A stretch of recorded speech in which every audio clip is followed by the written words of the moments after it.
Good afternoon, everyone. Guys, cracks are starting to show in our government. Remember this phrase, guys, alright? Divide and conquer. You know, people don't understand, what this phrase actually means. Everything is easier to conquer once you divide it. Let's take anything really. Let's take the police incident yesterday in Rotherham, how the police dealt with the crowds. They got the crowds and they split them up into smaller groups so they were easier to manage. You can look at this phrase and it works pretty much in anything you want to conquer. The phrase is hundreds, maybe thousands of years old. Divide and conquer. So what am I talking about then? The police chief, Mark Rowley, he's grabbed somebody's microphone and thrown it to the floor. Remember, this is the most senior Met police officer.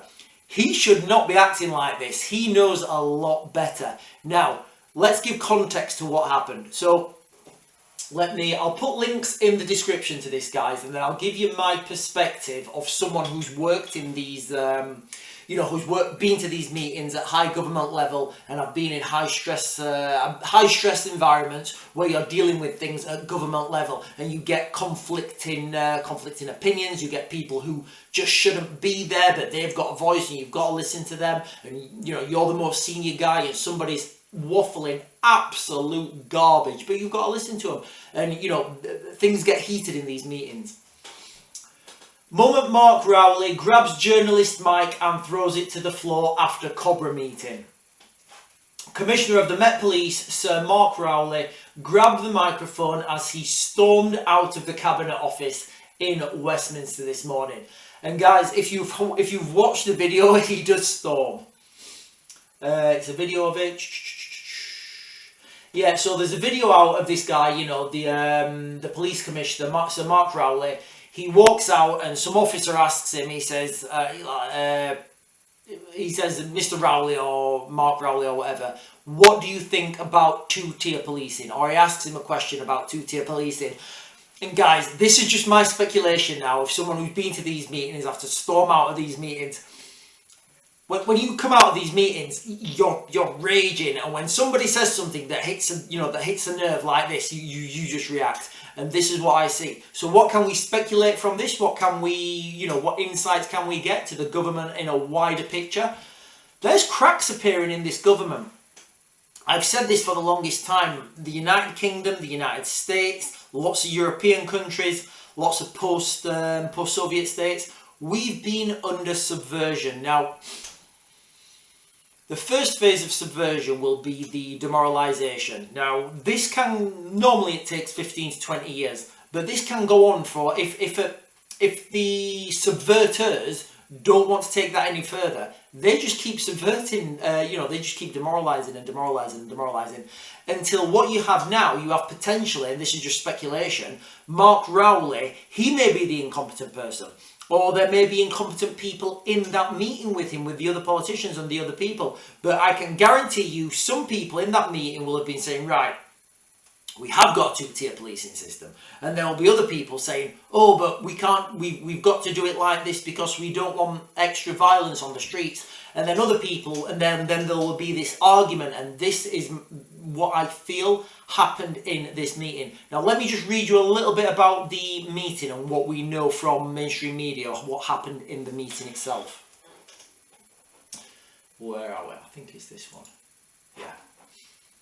All these links will be in the description. So, sources have suggested this should have... Hang on. Yeah. Sources have suggested this should be seen in context of meetings that have already taken place, such as one between the Prime Minister and the police chiefs last Thursday, and a meeting of senior ministers Saturday. Home Secretary Yvette Cooper said there are obviously issues around social media which acts as a rocket booster behind both the spread of misinformation and the organisation of violence. What do we mean by misinformation? Because from the people I spoke to yesterday at Rotherham, they were genuinely worried about, people, about their children playing in the park and the reservoir. Like I said yesterday, there's a reservoir just behind this hotel. They were worried about their children playing in that park, and they're genuine concerns from the people who live around there. So what is where do we go with that? Did you see who, like, we're moving down this road where the government decides what misinformation is and what false information is. And I think we're at a stage now we just need to have all the information, because what happens is the government put out their propaganda or their, double speak information, or the what do they call it in 1984? They call it like edited truth or something. I can't think of it. If I can get it, guys, I'll put it into the double speak. Yeah, sorry, the double speak. You know, the government put out their double speak, and then they say anything else is false. But like I keep saying on this channel, nothing is hidden anymore. You can't hide things anymore. You've just got to accept that the truth is out there. So what happens is, like when I was at my friend's last night, my friends were more annoyed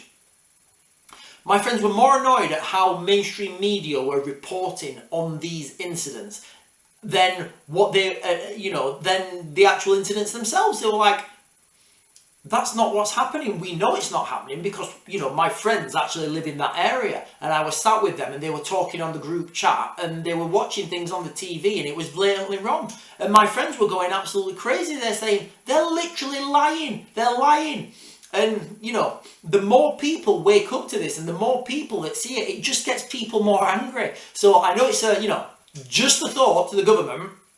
Try telling the truth, because we're not stupid. We can figure this out for ourselves. We are not stupid. We can see things that are happening in our own communities. Sorry guys, I'll go on. I can't remember where I got to. Anyway. Social media companies need to take some responsibility. We also need to make sure that criminal activity online is being pursued, she told BBC Breakfast. So what I see here, guys, is a real strict clampdown on social media platforms. But all that's going to do is it's going to empower other social media platforms, and it's going to give... It's like when you get angry and you try and cut off a snake's head, two more appear. If you've ever got nettles in your garden, if you try and cut them down, it's pointless because more grow up. You need to deal with the root cause of the problem, which is not what's happening. Trying to subdue and suppress social media companies, it's just getting people more and more angry because we know the truth. We live in this country. We're seeing what's happening on our own streets, in our own communities. Where are we, guys? Right, yeah. I think I'm going to leave it there. No, here we are, guys. One more thing. Hang on.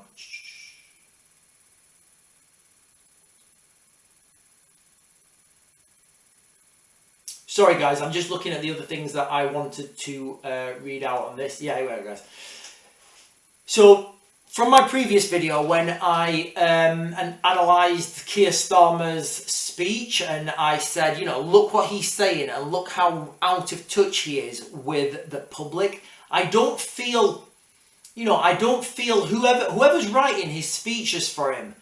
I feel whoever's writing his speeches for him has an agenda. And remember, from my previous videos, and I'm just speculating, I'm not saying this is happening, I'm saying it could have happened, I don't know if it has or not, but if we have subverted agents in our government that have been subverted at a young age, like, I don't know, in the 70s or 80s or whatever, these are the people now that will be in power. These are the people now who are in the decision-making phase, and that is exactly what subversion does. So we've got people who could potentially have a certain sort of ideology, and they're pushing a certain agenda to do this divide and conquer thing, because all Keir Starmer is doing at the moment is he's dividing our communities.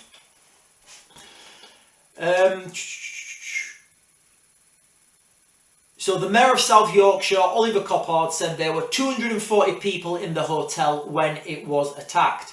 The asylum seekers have faced violence and persecution in their home countries and have come here as a result, and yet they have now faced that violence here. I can't imagine how terrified they must have been, he told Today. So again, you know, nobody's saying that people don't deserve to live in peace, and nobody's saying people don't deserve to live free from, free from violence. What people in that community are saying, our community, our children and our daughters are scared to go to the park now because girls are being, and this is just what people have told me, guys. I don't know if they're telling me the truth or not. Maybe they're lying. I don't know, but I have no reason. I mean, they were out protesting, so. And over the years, they're saying things like, oh, my daughter's being followed back from, guys, I don't want to go into it because I know social media is very difficult to navigate, but things have been happening in that community, in and around that area, and it's regarding that hotel. So this is why people were angry. So you see now, guys, how you've got this whole, you've got this whole thing with the government, this split in the government, And it's very, and it doesn't seem like much, but when these little things happen and you start to see these little cracks, usually they're because there's a bigger problem behind that wall, And I'm pretty confident in my own analysis that the government at the moment is fractured. The government is divided, and remember that phrase, guys: divide and conquer. So that's what we have at the moment. We have a divided government, probably a fractured government, and most certainly some sort of demoralized or destabilized government. Guys, I really don't know what the answer is, because if we vote Keir Starmer out, we're going to get Angela Rayner, and she's going to be even worse. Check my videos out previously. I don't see things getting any better. Anyway, guys, I'm going to go back to the gym now, and I will give you guys another video later on today. So I'm going to back to grid.